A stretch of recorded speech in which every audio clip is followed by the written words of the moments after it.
Hey YouTube, so this is going to be the last video at Famous Reading Outdoors for a while, and obviously they're closed down now.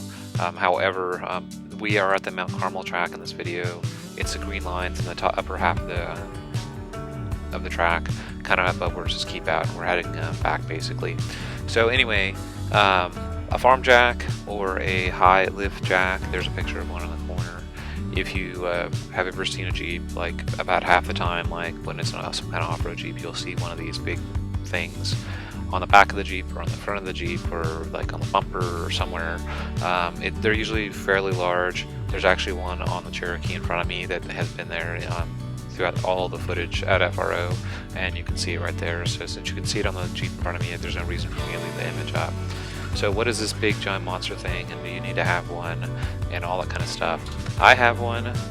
I usually have one with me. I almost always had it with me on the JK. That was the white one with the 40-inch tires. I always had it with me because it was just mounted in the back. But I think I've only used it like twice maybe. I very rarely ever need that thing. And it is massive. It just takes up so much space and it's so big. It's a thing that, like, it's one of the first things that everybody buys, because when they start pricing stuff out, the Highlift Jack, the farm jack, is actually pretty inexpensive. Like next to a winch, I think that jack there is like maybe like $50 or $100 or something. A winch is like $500 to $1,000. It's like a very, very like inexpensive thing to buy, and you can put it on your Jeep, and like it's kind of like a big anchor that says like "I off-road." You know, it's a status signal, a simple sort of, that's the way I kind of see it. It does have purposes, and there's all kinds of crazy stuff that you can do with farm jacks, but in my mind they're a little bit antiquated too. So I just wanted to kind of talk about them a little bit. So the first thing that you know that you can do with a farm jack is you can lift your vehicle up, you know, to change a tire or something. So the way that it works is like you put it next to your vehicle, you find a secure location like a rock rail or something like that, bumper, and you lift your vehicle up. Well, as great as that sounds, if you lift your vehicle up from like one of those spots, the entire suspension has to flex out before the wheel comes off the ground, because you're lifting up like basically everything on the whole Jeep to get it to go up, and that's why it has to be so damn tall. It is far easier to change a tire with like a floor jack or ball jack or anything that you can put under the axle and raise the axle up. Like that is always like the easier way to do it. Even if you're in the mud, like that's the easier way to do it. So I almost always actually carry a floor jack with me. I have an off-road floor jack that actually works even on Jeeps with 40-inch tires, and you can get it at Tractor Supply. It's like $50 or something. I think it's called the Big Red Floor Jack or something like that. It has this like little thing on the front that comes on and off. So for just like changing a tire, usually it's easier to use like a little off-road floor jack, or even the jack that came with the Jeep, if you're on like a stock Jeep, than that big farm jack. So if you don't need the farm jack to change a tire, then the next question would be, well, you know, like what is it so good for? Like why do you see everybody with them? You know, other than it being like the big, you know, magnetic attractor to saying that you have four-wheel drive. You can use them for other things also. You can use it as what they call a come-along. What that means is basically it's a ghetto winch. So, and most people don't even know how to use a Highlift Jack as a come-along, and they don't even have what you need to use it as a come-along. But I've watched videos to see how to do it, and I have a pretty good idea on how it works, but I don't have what I need to use it as a come-along. So to use it as a come-along, or like a ghetto winch, like I was saying, the way that would work is you'd put the tree saver, if you had a tree saver, around a tree, and then you would get a chain, and yes, a metal chain, and then you attach a metal chain with a shackle onto the tree saver, and then like basically there's another part of the metal chain with like a hook or something on there. And yeah, I know I would keep saying don't use hooks like with things, and you attach it onto your vehicle or shackle it onto your vehicle, and you attach that onto the Highlift Jack, and you use the Highlift Jack basically horizontally. And essentially, if the Highlift Jack, say, is like 3 feet long, you can move your Jeep 3 feet by putting like a neutral, preferably with somebody else in the vehicle that can, like, you know, push a brake, whatever if necessary. You can use a Highlift Jack to literally pull the Jeep in pretty much any direction that you want. And then once the vehicle is moved like the 3 feet, there's this trick where you basically unhook the chain and like move the hook up the chain And the reason why it has to be a chain specifically is so you can basically like hook into the chain at any given point.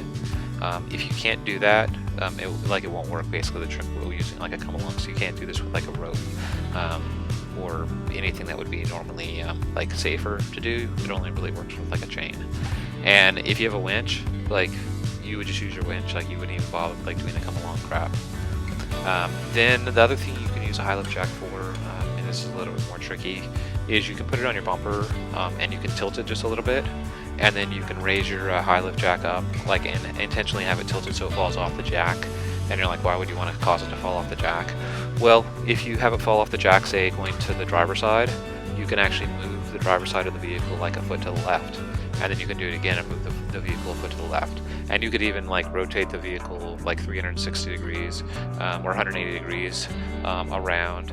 So you can pivot the Jeep basically using a Highlift Jack, and you're like, why would you ever need to do that? Well, let's say there's like a big tree in the way and it's like pinned up against the side of the vehicle. Like let's say you slid off the side of the trail and you're stuck on a tree and you need to get off the tree. Well, you can use a Highlift Jack to pivot yourself off the tree, so then you don't end up like, if it's stuck between your two fenders, or you, without having to take the fenders off, or breaking the fenders off, or breaking the mirror, or like whatever, you can use it like that. But then if you ask yourself, you know, well, why can't you use your winch like that? You could tie the winch like onto a tree 90 degrees from you, and you could just as easily you know, winch yourself off the tree also. You know, and then you're like, well, what about the back? You know, you don't have a winch back there. Well, okay, you got me. Like, you can use a Highlift Jack on the back of the vehicle. But then again, you know, if you have a buddy with you, like I said in the last video, you always have a buddy. The buddy could use his winch or her winch. You know, or the buddy could have a tow strap, and they could tug on you in whatever direction you need to be tugged on, and they could get you off the tree. So once again, the buddy in a strap or like a winch, and that kind of defeats like the Highlift Jack like there also. You know, so what else can you do? If you like say like bend your tie rod, maybe you could use like the centerpiece of it. There's all these like little kind of weird use cases on the Highlift Jack, but basically I've never had to do it. So there's a picture of it mounted on the back of the Cherokee, obviously, and we basically just ended the ride, and we're gonna pop the hood up, and I'm gonna air back up. So then, you know, I was aired down just to cushion the ride a little bit because we were out on the trail for so long, and it's starting to rain a little bit. So we're gonna air up and then head out of the Mount Carmel area to actually head back to the trailer and then head home. But anyway, I just wanted to let you guys kind of hear my thoughts on Highlift Jacks. I don't want to sound like they're completely worthless, because I do have like some value. Like I was saying, like there's these weird times like when you absolutely have to have one. I've just never encountered the need for that time to ever happen. And to me, it's just sort of like once you get a winch, they seem like they're not really hardly that helpful to have. It's like more like a hassle to try to figure out like where you're going to put it in your vehicle. So with that said, I mean, if you live in the Washington DC area and you want to buy a Highlift Jack, like if you're interested in buying one, like I'll sell you mine, like because like I don't use it. Like I use a winch. So yeah, I'll sell it to you cheap, like half price, whatever. You find a price on Amazon, I'll cut the price in half, and like you can come pick it up at my house, or I'll like drop it off at your house, whatever. Assuming you're like you live sort of near me, and if you're interested in it and you're in Pennsylvania, like let me know, and the next time I go to Pennsylvania, I'll bring it up there for you. You can give me some cash, and I'll like give you my Highlift Jack. So anyway. And yeah, this isn't meant to be a sales video on it, because obviously I just talked negative about it for like 10 minutes almost, like, and now I'm like, hey, you want to buy mine? So we're heading out of Famous Reading Outdoors. It's very easy to get out of the park, but we also have like Maprika running, which basically is going to tell us like where to go, and we're just headed out, and you're going to get to see how we just like kind of pop out like in the middle of a community. Because like I was saying, the whole point of Famous Reading Outdoors is it's all the coal territory and all the coal land and all the property that's just kind of everywhere in these couple different counties. And you can see like here we are, we're just going to pull out like right almost in somebody's backyard. And we're not trespassing at all. Like this is 100% totally legit and legal.